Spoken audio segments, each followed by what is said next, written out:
Good morning. Good Happy morning. Tuesday.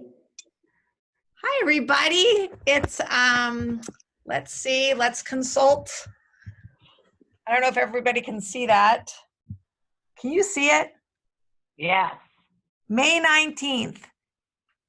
There's Sandra and Pauline and Dave. I don't know why I take like so much comfort from looking at the calendar, but I do. We hope everybody's doing well this morning or whenever you're watching our Tuesday coffee talk. And if you enjoy a beverage, I'm enjoying a Tazo English breakfast tea. Julie? I'm enjoying my green tea. In your beautiful mug. And I have an herbal tea.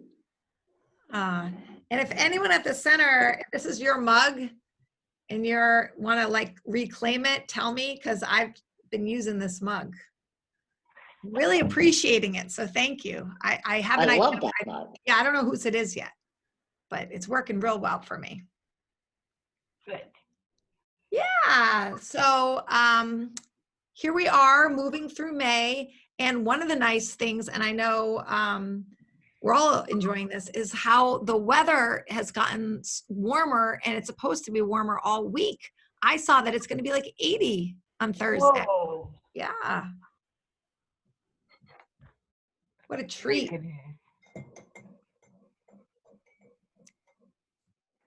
So we don't have any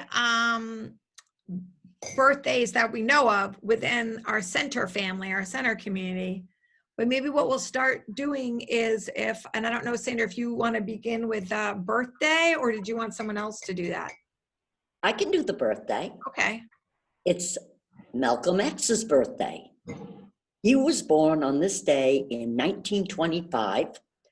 As we all know, he was assassinated in 1965. He was only 39. Malcolm was an African-American Muslim minister and human rights activist. Let's see, he was born Malcolm Little. He was the fourth of 8 children. His father was killed when he was 6. It doesn't say how. And his mother was placed in a psychiatric hospital when he was 13. He had a rough start in life. Wow. Yeah. Let's see. In 1946, at the age of 20, he went to prison for larceny and breaking and entering. But while he was in prison, he became a member of the Nation of Islam. He was a naturally gifted and spiritual, what's an orator? Orator? Like a orator. speaker. He's just a very like compelling speaker. He believed that Blacks should cast off the shackles of racism by any means necessary, including violence. Shortly after leaving the group, he was assassinated by 3 members of the Nation of Islam. He was married with 6 children at the time of his death. Wow. So I know there's a quote, but I think this is a great picture because a lot of people know him by his glasses too. It's like they became iconic, I think, because of Malcolm X wearing that style of glasses. And there's that great movie about him. I didn't see the movie. Yeah, it's good. Like it shows him, it's a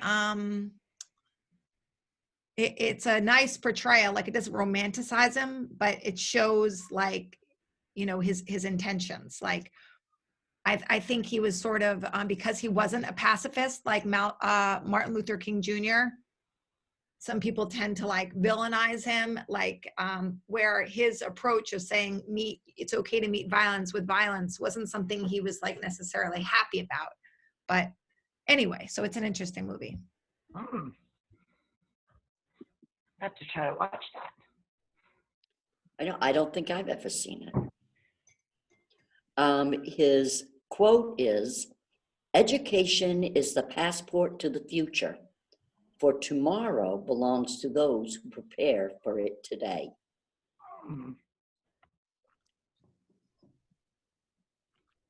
I think that's great. And I think the other great thing about Malcolm X is that as a Muslim, you know, he was one of like I don't know how many Muslim leaders there were in the United States before he arose. Like he was I think there was a couple. I don't know where Louis Farrakhan fits into all this, but he certainly helped, you know, show that like that the Muslim tradition has a lot of very bright, humanistic, active, like it's very hard to put like Muslims in a box, as unfortunately some tend to do when you see these like amazing people step forward as leaders. Yeah, I agree. So I think he did a lot for Islam in this country. So that is that. Let's see. Here, all right, I see. I think this is a sweet little thing about in 1743, the Celsius thermometer was invented. Whoa. So the centigrade scale, which is based on the freezing and boiling points of water, is used by most countries around the world, except here, Belize, and someplace called Palau. Wow. But this is a very good point. Okay, so the Celsius thermometer developed in 1743. Some of us remember, I don't know if it was like, was it in chemistry that we learned? Like somewhere we learned about thermometer, like how to compute things and then translate things into Fahrenheit. Why? Why didn't we just stick with Celsius? Good point. Like same thing with the metric system. I was thinking the same thing. Yeah. I remember a big deal that we were going to switch to metric, and we never really did. Right. Well, A little, but not.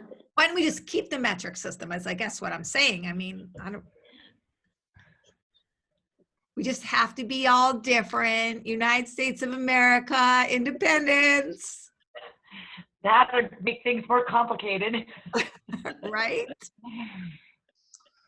My gosh. Remember though, like, and it's not straightforward. So to those of you watching, do any of you remember learning about Celsius to Fahrenheit conversions? And if you do, what do you remember? Do you remember learning it in school? Anybody actually remember the formula? Ha ha ha. Can either of you remember anything about the formula? No. Okay, all I remember is, and I could be wrong, so I often am, but I think it's not straightforward. It's not like you add a number because it like stretches. It's not like a 0 is 32 and then 10 is 42. You've got to do some kind of like multiplication, division, or like times X something. Does this sound familiar? Yeah, it does. Yeah. If it were straightforward, we'd all know it and it wouldn't be a big deal, but it's not. Right, which is probably why we didn't. Remember? Yeah. Oh, I like to keep things simple myself. Yeah. So in 1958, South Pacific soundtrack album, the South Pacific soundtrack album goes #1 and stays #1 for 31 weeks. Whoa. That was in 1958. Oh my gosh. That's like That's over half a year. Right. How many people know the songs on that? All I know is one of them. Which one do you know? I'm going to wash that man right out of my hair. Right on, Sandra. Other than that, I have no idea what's in that movie. I've never seen it. I've Not- never seen it either. I'm wondering if I can pull up a, I remember, wasn't it sort of controversial for its time, or am I thinking of something different? I feel like there was Yeah, I some sort of, or maybe, I don't know if it was risque or controversial picture. It looks a little risque. for the time. I think it wasn't it take place like in World War II, and it's like nurses and servicemen. Another movie I have to revisit, I could think. I don't think I ever saw it, but Yeah, I've seen bits and pieces of it, but I've never really sat down and watched that movie. So maybe, like, I wonder if anybody watching knows. Okay, I should even say that. I know. I'm sure somebody watching knows, and we just don't. yeah, I think so too. I can't wait to hear what they share. Look, themes are race, sex and gender roles, and cultural effect. So to me, that spells controversy. That's what I thought. I had a gut feeling about that. There's something about that I recall it being some controversial topics. So it's a Rodgers and Hammerstein musical, and it says it's considered a classic in its confrontation of racism, that it made a courageous statement against racial bigotry. Oh no, this was Rodgers and Hammerstein's attempt to use the theater to make a courageous statement against racial bigotry. Got to see the movie now. Yeah, me too. Ooh, and you know what? I bet that, like, from 2020, and I'd like to be wrong, but like, I bet people in 2020 would say it's like not like a good enough like challenge of racism. But back in the day, good for them. Yeah, that was a big deal. Yeah. Like how brave, and just this tradition now of the arts, of the Broadway, and like artists and musicians. There's a tradition of artists standing up on behalf of civil rights now. Oh yeah. Oh, that's so sweet. Yeah.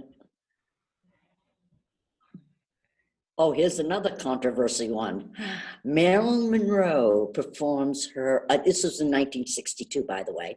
Marilyn Monroe performs her famous rendition of Happy Birthday. Let's see. Oh, it was at a party for U.S. President John F. Kennedy. The two are believed to have been engaged in an affair. Oh. That's My father never believed it. My father absolutely loves John F. Kennedy and would not believe the man would mess around.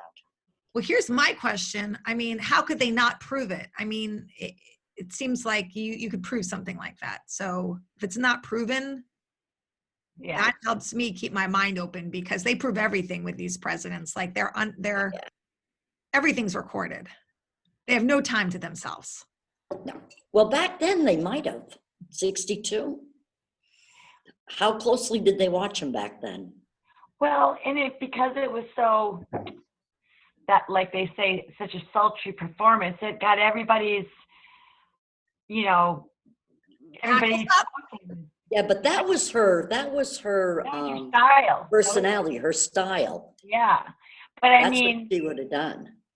something to talk about, something Right. to gossipy, and let's create something from that, or, the haters out there. The haters, right? And like, not everybody liked JFK. Here's this Irish Catholic guy. Like, oh, so of course he's the having an affair. So I think I might be with your dad, Sandra. Yeah, he wouldn't believe it. Oh, good for him, a loyalist. Yep. So this day, back in 1963, we have a civil rights theme here this morning, people. Martin Luther King's letter from Birmingham jail is published, defending his nonviolent resistance against racism and segregation. Wow.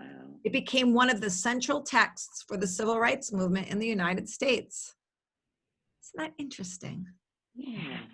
So much is happening on today. The South Pacific, Malcolm X. Marilyn Monroe getting everybody all worked up. Yeah. Wow. Did either of you read that letter from Birmingham jail? No. Probably a long time ago. I think we studied Martin Luther King in high school. So, but that was so long. I actually remember reading it I went to the University of Maine, and it was in the English 101 class. We read the letter from Birmingham jail. Very nice. Can you pop it up and share a bit of it? All right, let's see. Letter from Birmingham jail. Oh, look, it auto-populates.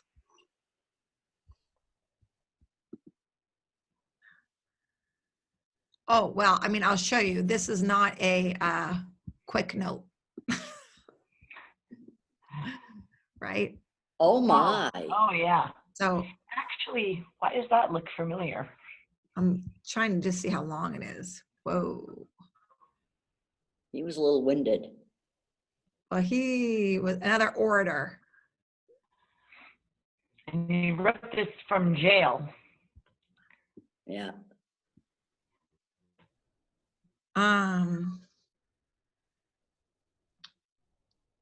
Yeah. So we won't, I don't think we're not going to read a passage from it, but there it is. Very nice. Yeah. Look, although it's very interesting that in the 1, 2, 3, 4, 5th, 6th paragraph, it says in any nonviolent campaign, there are 4 basic steps: collection of the facts, negotiation, self-purification, and direct action. Hmm.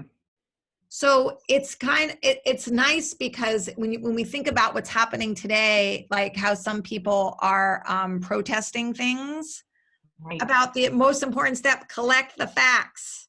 Exactly. And it's nice that like he did that. And what's also really cool is that he included self-purification, like this idea that let's not go in with some agenda. Let's really go in like a sober, like, let me get myself in a right place. So I'm not coming at it from like anger and fear and hatred, but I'm coming at it from lifting up humanity, as I'm guessing what he's getting at.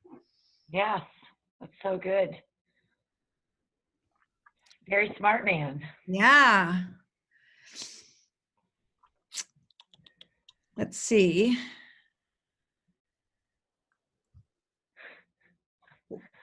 We've got some typos here. So Spike Lee, 1989, Do the Right Thing. Not sure if people are interested in that are watching this.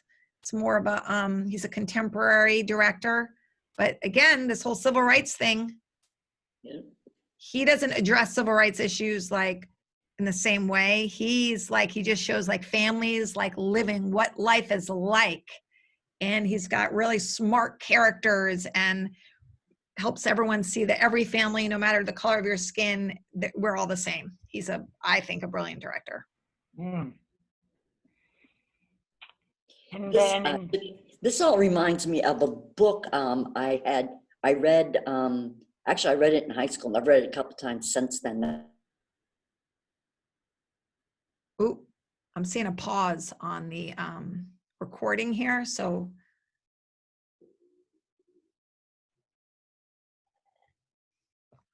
if the Deep South, and what he does is he colors his skin, so he's black. He's a white man. He Black goes Like down, Me? huh? What is it called? Black Like Me. Yeah. And he goes down south, and the book was amazing. Mhm. Just eye-opening, because it was back in I believe it was written in the 60s. You read I read it, that Julie? in my English senior class. yes, I remember the book. Yeah, that was powerful. Yeah. I couldn't hear the first part of what you were saying because the video froze, but I hope it didn't freeze for the Oh. recording. But so let's see. Who you want to do the joke, Julie Irish? Sure. It says, you can't get on the same page with someone who has a different book. Yeah. That's so true. Yep. That's almost like kitchen table wisdom more than a joke. Yes, I agree, Anna. That's a great one. It reminds me of something I see often online that says, you can't just open up my book to a certain page and know who I am.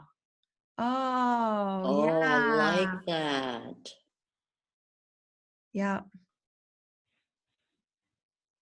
Ooh, deep thoughts. I love them. Mm. Super. Well, this is a nice start to the day, at least for me. I hope it is for everybody else who's watching this. And wherever you are, have a nice morning. Make sure you're staying hydrated. If the weather holds, remember that even just stepping out the door and taking a nice big breath of fresh air, even if you don't get out for some long walk, just a nice breath of fresh air is so valuable. Certainly is. We're so lucky to have nice weather. Yeah. And we hope we see you on Zoom today at 1:00. Bye, Bye, everyone. everybody.